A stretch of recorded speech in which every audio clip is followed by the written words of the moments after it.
Hello, welcome to Tutors of Life podcast, where we research life so you don't have to. Episode 175. This is your host, Shaun Tutor. And this is Sam. So, Not much. How about you? not much. Oh, this is a tutor episode where we Job. try to teach you something new. Proud of you. Sorry, I got there. I'm just very confused because now I have to look this way to you. The camera's over there, and then the screen's over there. Mm-hmm. Yeah, so, fuck daylight savings time. Yep. That threw off my fucking vibe today. Yeah, it threw off our whole day. And Shaun and I were so excited because we're like, oh, we'll sleep in. This will be great. And then we realized we slept in 2 hours later than we wanted to. well, it would have been. It would have been just an hour, but it was 2 because we forgot it was daylight savings. Because we were going to get up at 6. And then we're like, we'll just sleep until 7. Right. But it was 8. Huh. Yeah, I set my alarm for 6:30. And I was going to do 7:30. And that's when I got out. Was 7:30. Mm-hmm. Which was 8:30. Which was 8:30. Mm-hmm. No, I got up at 7:30. Because I set my alarm for 6:30. And it woke me up at 6:30, and I'm like, wait, this isn't real life. Are you following what I'm saying? So I slept for 1 more hour to bring it to what really would have been 6:30, which was 7:30. Okay. Anyways. What are we talking about today, Shaun? That was ridiculous. That was. Okay, guys, what you just learned there is Sam slept in, and I just lost an hour. I mean, you did sleep in. Why not? I slept until 6:30. Yeah. But the real time was 7:30 because of daylight savings time. Anyways. Fucking brutal, dude. Daylight savings time fucks me up. I don't like it. I don't like it at all. So I drank a Monster to try and make me feel better. I swear to God, it made me more tired. I agree. How is that possible? Okay, what are we talking about today, Shaun? I'm asking you, how is that possible? I don't know. It's annoying. Do you want that to be our topic today? No, I should just drink coffee, though. I agree. Coffee would have tasted Coffee better. usually always does me right. Mm-hmm. It's because just, it's more natural. but Monsters just taste so good. They taste way too good. They taste so fucking good. We're going to talk about running numbers in real estate. Mm-hmm. Yeah. For rentals and for buying. Yeah. Right now it's just kind of, I would say, a weird time. A different time. It's just different. Yeah. People aren't used to it. Yeah. The rules that were in place a year, 2 years ago just aren't real anymore. Yeah. And Shaun and I didn't really, I don't know if we didn't realize it, but I guess I didn't know how much it was going to affect us until we broke down one of our flips that we wanted to make an Airbnb. And we broke down the numbers. We're like, how is this just not possible? Like, why is this not working? And then we thought about it, and with interest rates being so high, it's just, you can't do the same, like, quick math as you used to be able to do. Yeah, it's interest rates really throw a pickle on things. Mm-hmm. Sorry, I'm just making sure things are working.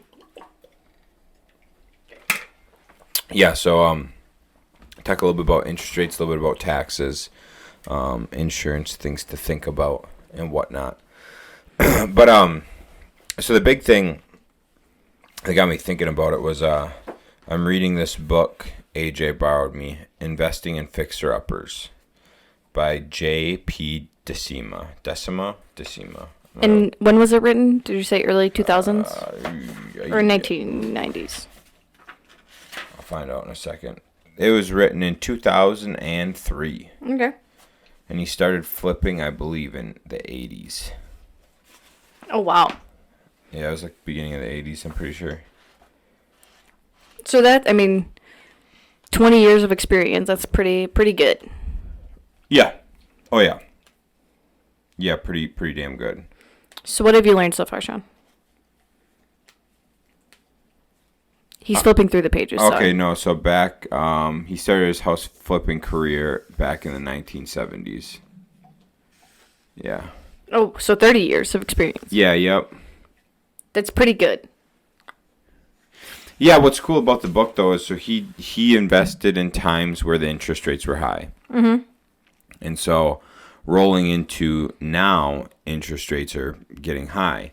And everybody, people are like, well, yeah, but interest rates tend to be double digits, right? Like everybody says that. Like,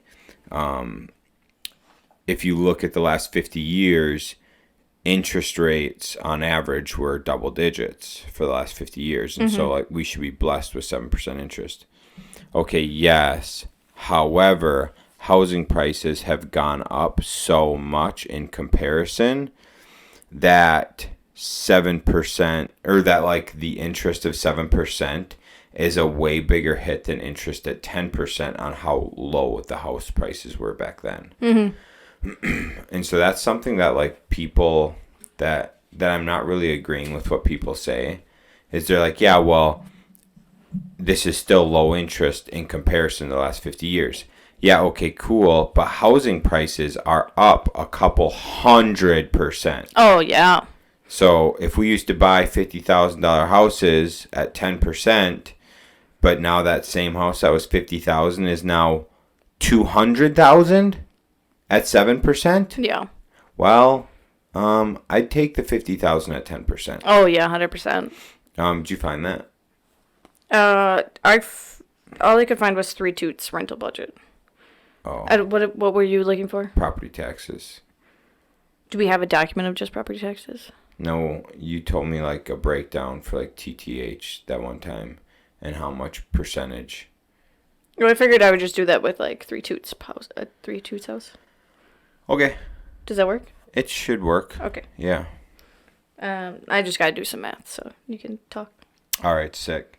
The big thing with running numbers in real estate is a lot of people, like when I first started in real estate 3 years ago, they were talking about the 1% rule all the time.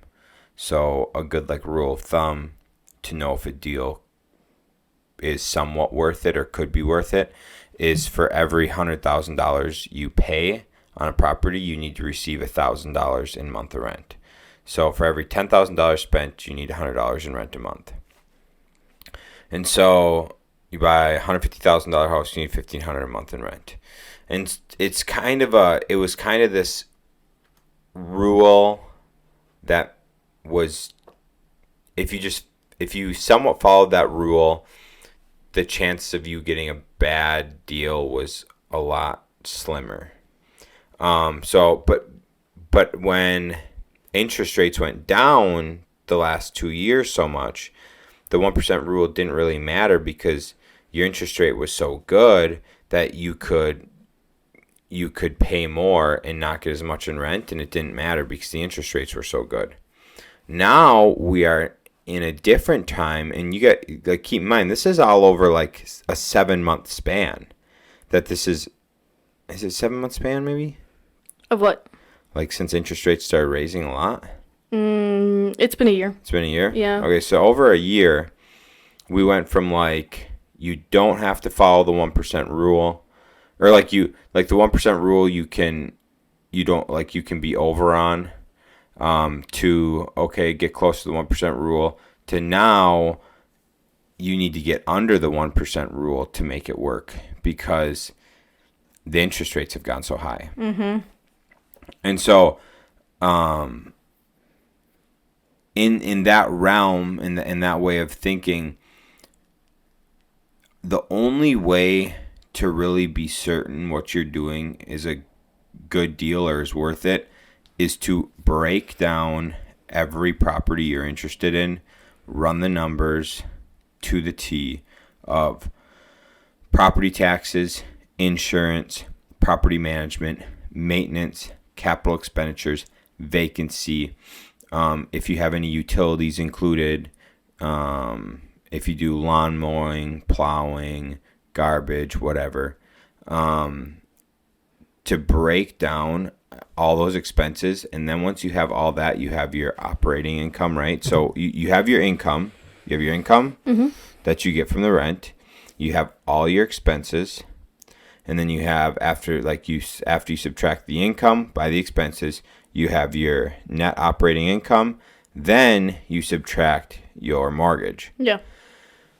And then you have your cash flow after that. Yeah. And so the only really true way to know what you're doing, if it's a good deal or not, for a cash flowing property. If you're going on appreciation, you're doing a flip, this doesn't necessarily apply. But for a cash flowing property, the only like true good metric is to do a full analysis. Oh yeah. On it. I mean, unless like it's just plain and simple. Like if you're gonna get $1,000 a month in rent for a $200,000 property, yeah, don't do it. It's not worth it. You're gonna lose so much money. It's not even viable. Yeah, no. You figure something out? So, did you want me to do it for what we get for rent income, property taxes versus? Yeah. Yep. So both of these ones are at 10%. Both of them are 10% for property taxes. Mm-hmm. Okay, I know that TTH the four unit was significant. Like, yeah, which quite a bit higher. I might be able to find that one quick. Well, that one the rents are super low though right now.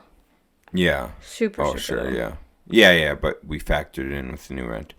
Whatever. Anyways, TTH budget. what I read in the book was the average property tax. They factored 7% for property tax, so the gross income in this book, and 4% for your insurance, and then 10% for repairs, 5% for maintenance, and then you got your property management fee, your utilities fees. But the big thing is, and what we realized this year was Kyle and I, we had like, we bought a 4-unit together, and we had what our cash flow would be after we raised rents to where we wanted it.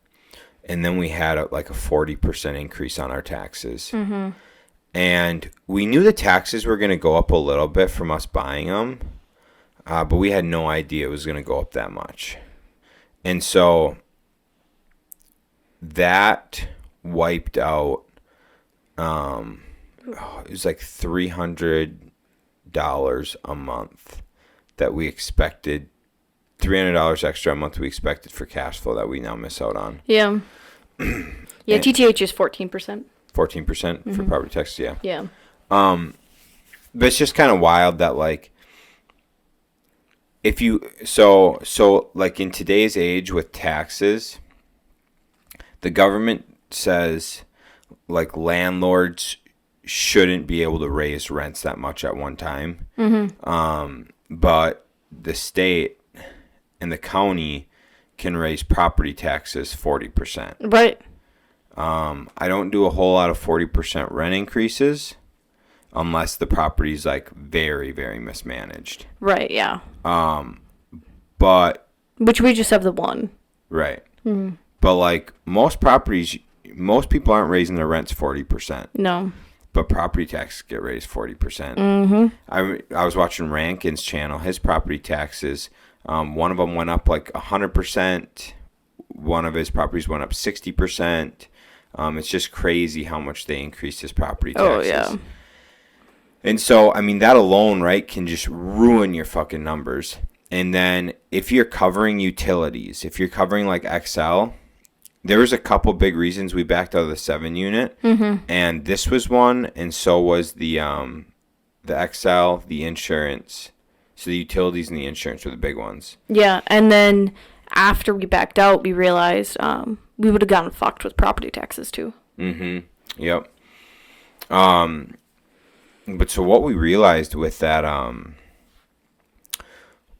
with the utilities, was they didn't show us for sure, but from 2020 to 2021,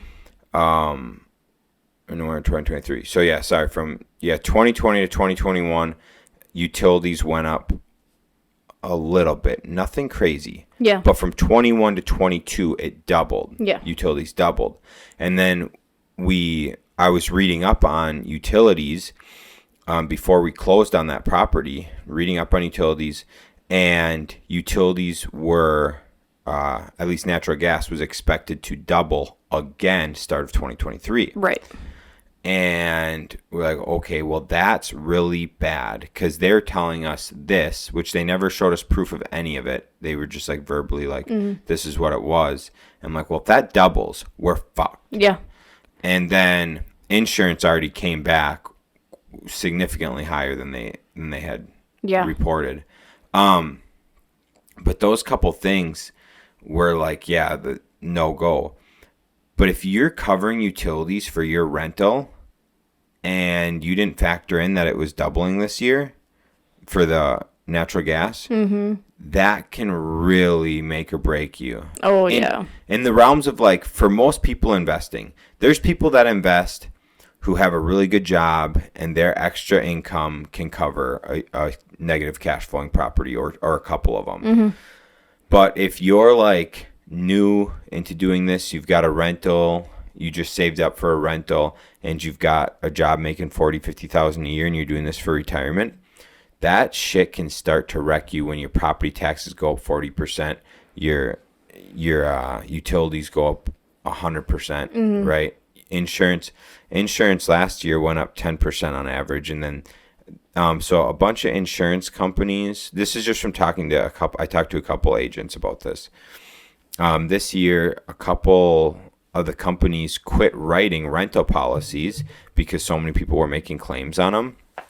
And they actually are now, those ones are backing out. And so insurance is even slimmer pickings than it was. So it also went up because now it's like more of a fucking monopolistic type of thing. Right. And so insurance going up again. So it's just these numbers with these properties are going up. Yeah. And then the biggest of them all is interest. Oh, yeah. And so that was one part of the reason we had to back out of the 7 unit was because we didn't get the interest rate as low as we wanted. Yep. Plus, they required more down, didn't they? Actually? So we didn't get the interest rate, and then the term was not a 25-year term; it was a 20-year term. Yep. And then the utilities and the property tax, or no, the insurance. Yeah. And then come to find out afterwards, property tax. Yeah. So there was like 5 things, and that was part of like we should have going forward to do more of these deals. I mean, we just learn on these things, but going forward for more of these deals.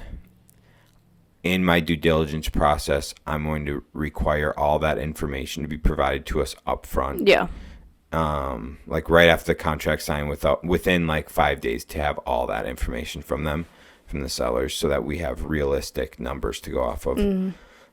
So you were trying for the whole time to get like insurance. Yeah. Yes, I was. Nobody was giving us answers. No.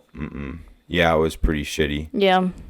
So yeah, because we didn't find out until like not even a week before, a couple days before. It was like a couple days before we finally got insurance, and it was so outrageous. I couldn't believe it. Yeah, it was ridiculous. Yeah, that was a shit show. But so yeah, with running numbers for real estate, a lot of people, a lot of new investors, all they're thinking about is if my rent covers my mortgage. I'm good. Yeah. Anything over that is like making money. Right. But that's so far from the truth because you have to factor in property taxes and insurance being raised. You have to factor in vacancy, okay? Because most likely that unit's not going to stay full forever, so you're going to maybe have like a couple weeks to a month of downtime for vacancy. You have your maintenance and capital expenditures because it's a fucking house. Yeah. Shit breaks all the damn time. And then you also have to keep in mind this is a business. So you need to either be paid to run the business or pay somebody to run the business. Right. Property management. Yeah. And so if you're like looking at a property and to make it work, you're not including capital maintenance. You're not including vacancy. You're not including property management. Yeah. Dude, you're just trying to make a bad deal work. Oh, and yeah. You should not be doing that. That's we kept trying with the 7 unit. because we did really want it, and we kept being like, well, what if we raise the rents to this, or what if we do this? And eventually we both just had to stop, and we're just like, no, like, we can't do these what ifs anymore, because you can just never depend on those. We knew the facts, and we had to go based off of those facts. Mm-hmm. Sure, you can do some what ifs, like with Dutchman. We knew that those rents were going to increase significantly anyways. Oh, yeah. Because they were they were in the ground. Mm-hmm. But the 7-unit, like, the rents weren't actually that bad. Mm-mm. They all could have been raised slightly, but they weren't that low. Right. And one thing you need to keep in mind is Eau Claire's really, really bad with it, or I guess good with it. When you buy a property, they base your property taxes off of what you bought it at, not what the value is. So there was something Shaun and I were looking at, and I don't remember. It must have been just on Realtor, and it said, like, they were only paying, like, $2,000 in property taxes or something for this big thing. And I was just like, how is that possible? And then it shows you what it was last assessed at, and it was like a third of what they were asking. Mm-hmm. Just like, okay, well, those property taxes are going to go up 3x as soon as you buy it. Right. Mm-hmm. And, like, Eau Claire is so fucking strict with it. Like, literally as soon as you buy it, they're going up. Yeah. Well, and then they also do the, like, reappraisals, or like, oh, we looked at your property. I had a couple properties where they're like, I had gotten valuations for a loan, and the city of Eau Claire wanted more money, so they went around and assessed all the properties we had. Mm-hmm. And a couple of the assessments came back higher than what my valuations were. Yeah. And I'm just like, okay, dude, if I just got evals done through the bank, but you're saying my house is more than the company that just evaluated them to charge me more on taxes, you gotta be shitting me. Yeah. Like that's nickel and diming at that point, too. Dude, like, if we got the eval or the appraisal back, and you're saying it's worth more than that to charge me more on taxes, come on now. Yeah. Yeah, that's tough. That's an interesting one. So yeah, that's something you never can go off of what the buyer or the seller says they pay in property taxes, because it's gonna go up no matter what. Right. Yeah, it's been a really crazy year. Right now, Shaun and I have even decided that we're probably not going to buy too many things right now with how high interest rates are, unless we can get something like dirt cheap, or hold anything. I shouldn't say buy anything, hold anything. Yeah. Just because it is hard for us to, like, rationalize, like, not how to phrase this. It doesn't make sense number-wise for most of the properties that are on the market for us to do deals. Not even on the market, most private property stuff. Yeah. People are just asking too much money for what things are worth now. And that's the difference, I think, now compared to, like, what's happened in the past, is usually when interest rates go up, housing prices go down. At least a little bit. Because demand goes down. Right. But right now, the demand is still, I think demand is finally going down, but prices really aren't. Yeah, I don't know if demand's going down. Oh, there's a lot more houses on the market than there was, like, 6 months ago. Oh. It is also, like, wintertime is the slowest time to buy a house, so. Right. Yeah, there's probably that as part of it, but. Mm-hmm. So, yeah, it's just something that you really need to make sure you are doing very, very thoroughly, so you don't fuck yourself in the end. Right. Yeah. Yeah, that's true. Mm-hmm. Yeah, and this year, so we hold, like, we put into savings all of our property taxes, insurance, CapEx, maintenance, all those percentages. We put those into our savings. We even estimated a 10% increase for property taxes for all of our properties this year, which is probably still not going to be enough. I doubt it. Yeah, I bet you they'll raise more than that. Because you got to keep in mind, in Eau Claire, they passed The school bill. And the emergency services And one. the emergency services. Yeah. So for every $100,000 in appraised value, it's $150 extra a year. I thought it was only 25 for every 100,000. I thought it was $25 for every 100,000. No, I don't believe so. 150 seems ungodly high. Maybe I'm wrong. No, okay.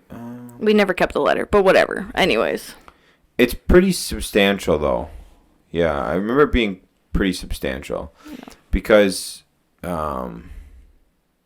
let's see, because I remember I calculated it out and it ended up being like a 4% increase on most of our property taxes. So just for that school bill alone was like a 4% increase. Mm-hmm. And then there was also the emergency services. That bill also passed. Which that one didn't even tell us how much it was going to raise property taxes. No, but just said it was going to cost us taxes. Mm-hmm. And so those alone raised, not to include if they decided to assess or raise in any other ways. But yeah, we set all that stuff aside. Yeah. I'm for it's for sure. Oh, okay. So I was closer. Oh. For every 100,000, it goes up $40 per year. Oh, shit. It's a lot less than I thought. Mm-hmm. So yeah, so I mean, this house will probably have the highest, I'm assuming. I guess I don't know what our house is appraised for right now. Sure. But yeah, so that's still substantial when you have, I don't know how many properties we have. 10 properties in Eau Claire County? Yeah, something like that. Yeah. Yeah, no, it's going to be sweet. But then, okay, so the other way, though, that we can buy properties, and this is what the whole book's about. The book's all about seller financing. Okay, yeah. And so, pretty much in the realm that guy's in, all he was doing was seller financing and taking over people's loans. He was barely ever writing any new loans. And so he did that, obviously, because it was too goddamn expensive to write new loans. And so in this time and what we're entering into, the best way to buy properties is to find people who want to sell over an extended period of time. You could do a balloon buyout, but this guy recommends not. To do an extended period of time and then do the seller financing and get it at like a lower interest rate than what the banks can offer. Okay, yeah. And get it for a low down payment. Because his whole method, he only keeps properties until the next boom, until the next high. Because then he'll sell them at the high and like recycle that money to shitty properties in the low, or like as it's going down, to resell again when it's high. And so he like cycles through his properties in that realm by buying low, selling high. Yeah, right. That's cool. So it's a neat book. It's a neat concept. It's similar to an investor. I remember I listened to Tony Robbins had a book on investing, and they talked about like it's like the doomsday investor who only bought at the fucking bottom. When there's blood in the streets is the only time he'd buy, and then he would sell when it's sunshine and rainbows, everything. And then he'd just wait, and it even said like, yeah, I've waited 7 years. The one time he waited 7 years to invest a single dollar. So all he did for 7 years was just stack cash. That's awesome. Boom, blood in the streets. Everything he has throws in. Then he hangs out, waits multiple years, gets high, boom, sells it all, starts the process over. I mean, so we got to be getting closer to what happened in 2008, right? Or 2007, 2008 with the crash. In real estate? Yeah. Maybe not. I don't know. Okay. I don't know. Because I know what, in the late 80s, early 90s, interest rates are really high too. Yep, that's when they were the highest. Sorry, I'm tired. So yeah, I mean, I guess I'm curious on how how things will end up being in the next like 2-3 years. Pretty much all it's going to come down to is demand. Yeah. That's it. Supply and demand. Yeah. Which they say, we're short like 5 million houses right now for how many people are in the U.S. or some shit. I don't remember. I think we looked it up one day. Yeah, so pretty much until supply is higher than demand, we won't see any major crashes. That's it. As long as demand's high. I mean, we might... That's why prices haven't really been that different. Mm-hmm. Like, sure, there's been a little bit of correction and not as much bidding, but there hasn't been a major drop-off in prices in any of the areas around us. Right. Because if you got a nice house, people are still buying it. Doesn't matter. Pretty much. Yeah. So, I don't know. I didn't do any examples of running numbers because, I don't know. I feel like people aren't really going to follow that. Yeah, no, it's going to be kind of hard on a podcast while you're listening to it. Maybe you'll make a YouTube video of it one day. I probably could, yeah. The big thing is going to be do not buy a property unless you run your numbers completely. Bigger Pockets Podcast has tools for running like rental numbers and burr numbers and flip numbers. And so if you aren't familiar on how to like run those, go to Bigger Pockets and check out the tools section and check out the calculators they have. Because you have to be factoring in all aspects of operating the property. Mm-hmm. And once you have all your operating done, you need to factor in what your mortgage is going to be with the interest rates and how high they are. Just when we were calculating it out, like a $250,000 house with like property taxes of $4,000, which is not uncommon around here, very, very common. Now, yeah. And insurance of $900. I think it was around, and then PMI insurance, it was around like $2,100 a month. Yeah. For a mortgage. And that's just the mortgage. That's not including covering your expenses, your maintenance, your repairs, your property management, and your utilities. So you're telling me for a $250,000 house, you're going to need to be getting probably around $2,800 a month. That's insane. To break even. Yeah. And that's just like rough numbers. But yeah, just for a mortgage on a $250,000 house now, with the property taxes how they are and insurance how they are in our area, you're looking at like a $2,100 a month payment. That's crazy. Massive. Massive, massive. Which Shaun and I just calculated out too, because we got approved for like a $500,000 house loan 3 years ago. And it was only... I think it's $2,800. Yeah. Only $700 more for a house, twice as much. Yep. That's insane. Yep. Yeah, it's crazy. But I mean, but think about that though. Say we would have done that. Think about what those property taxes would be at now. Oh God, yeah. You know, I mean, if you were figuring, because those property taxes were probably like $5,000 a month. And if they bump that up by 40%, boy, would we be in a world of hurt. Well, that's why like a lot of famous people get in trouble.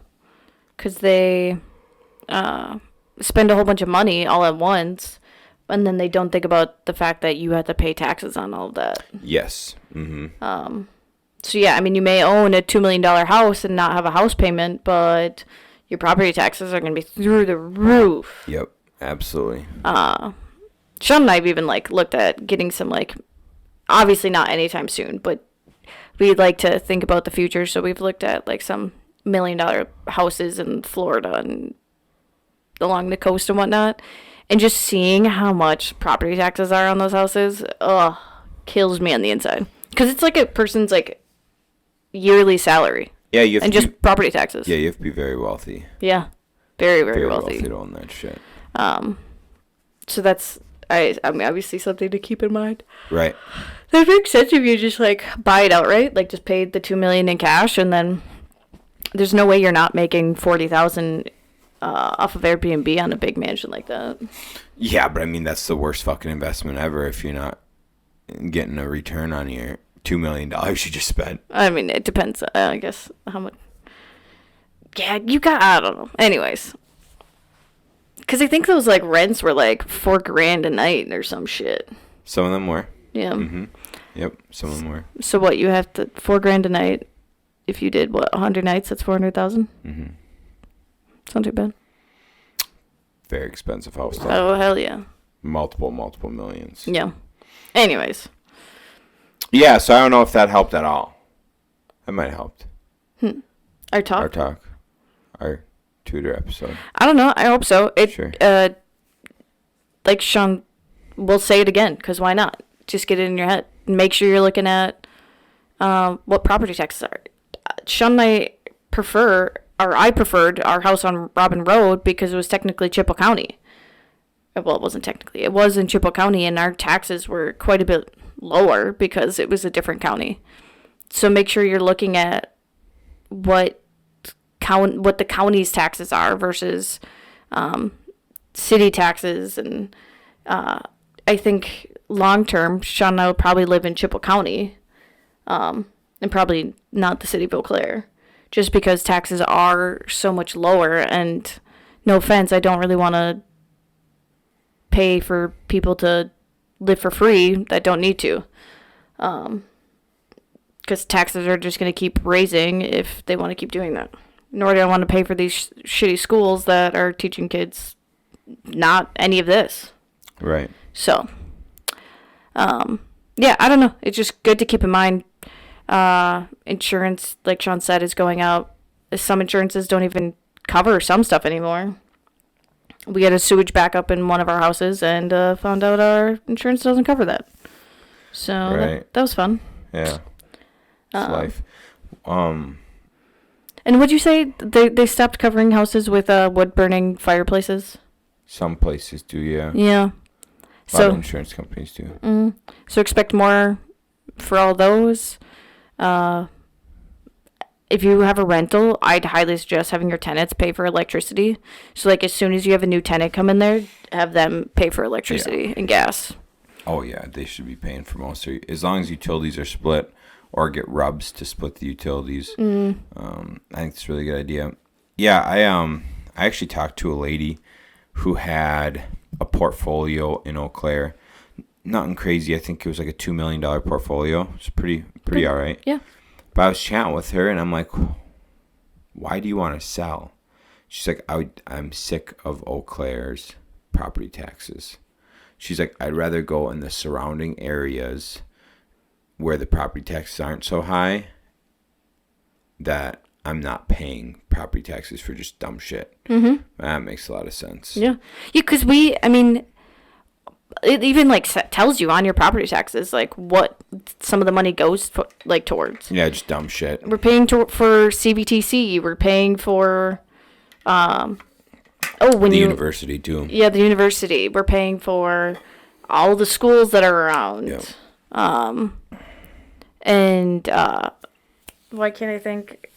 Oh, Eau Claire has the stupid wheel tax as well. So when you register a car, you're paying, I think it was like $60 more in Eau Claire. It's $30. Is it 30? $30 for wheel tax per vehicle. Yeah. Every year. Compared to Chippewa County, that we didn't have to pay that. Right. And Chippewa roads were fucking plowed better than Eau Claire's roads. Yeah, so it's not, these numbers aren't crazy. Mm-hmm. But when you add them all up, and when you look at all the other areas we're being taxed, and then per the topic, when you look at what you're receiving for rental income, these little numbers add up. Yeah. When you add in your insurance going up by 10%, your property tax going up by 20, 30, 40%, and then those alone do big hits. Mm-hmm. And then if you have any properties coming up for because some people are coming up on their 5-year term to do new rates for their properties. Yeah. And if you bought a property, expecting to be around like 4 or 5% interest, and you're coming up on right now it's like 7.5% interest. It's gonna hurt. Yeah, it's gonna hurt a lot of people. So it's like these numbers aren't big, but add them all up for your little income you're getting on your rent. And now it's a big deal because now you're negative. You're covering it yourself. Now let's say you have, at scale, 10, 15, 20 properties that this all happens to. Mm-hmm. Okay? Now we're not just Now this little number that might have affected us, or like didn't really affect us on like 1 or 2 rentals, maybe it's taking 150, $200 per rental from us instead of giving us that. Yeah. Well, what if we do that at scale? What if there's 20 properties and now we're paying negative 200 for 20 properties? You know what I'm saying? Yeah. Per month. Well, now we're in a pretty bad spot. Yeah. And so it's just something to like keep an eye on and think about as you're like going through this. These little numbers can affect you a lot. Yeah. But on the flip side of that, because it's so expensive to buy a house, people are renting. Yeah. People got to rent Yeah. because they can't afford to buy a house. And so if people to go buy a house is going to cost them $2,100 a month, well, they're probably going to rent from you for $1,500, $1,600, $1,700 a month. Right. Yeah. And so if you did your numbers right and you need $1,200 a month, but you get to charge $1,600, $1,700, you're doing pretty fucking good. Yeah. So, I mean, there's definitely like the other side to renting, that we are in a situation where it's actually probably going to work out for you. And if your shit's raising, pass it along to your tenants. Yeah. And yeah, to an extent, I mean, like if you're the only property in your area and you're charging $1,500 when everyone else is charging $1,100, good luck. Yeah. But yeah, it's something that And there's it's the other side. Yeah. It's just so interesting too, like with Eau Claire. There's some brand new like studio apartments for like $2,100 right now. Uh-huh. It is ridiculous. But people pay it, especially people from the cities Yeah. that were used to paying more. So, I mean, dude, it's all like demand, right? Yep. Everything's demand. Run your numbers. Make sure your numbers are right. And rent. Rent it out. Yeah. Enjoy it. Get Or it done. flip it. Whatever. Make it work. Cool. Or pass along and wait for the next one. Mm-hmm. Well, that's what I got, Sean. Sweet. Hey, guys, check us out on the YouTubes. We got a new office set up because Sam cleaned. And then I never post on Instagram, but Sam does. I do. There's a cute photo of me today. You'll probably all miss it by tomorrow. But Yep. Sweet. All right, guys. Thanks for tuning in. We'll catch you on Friday. see ya.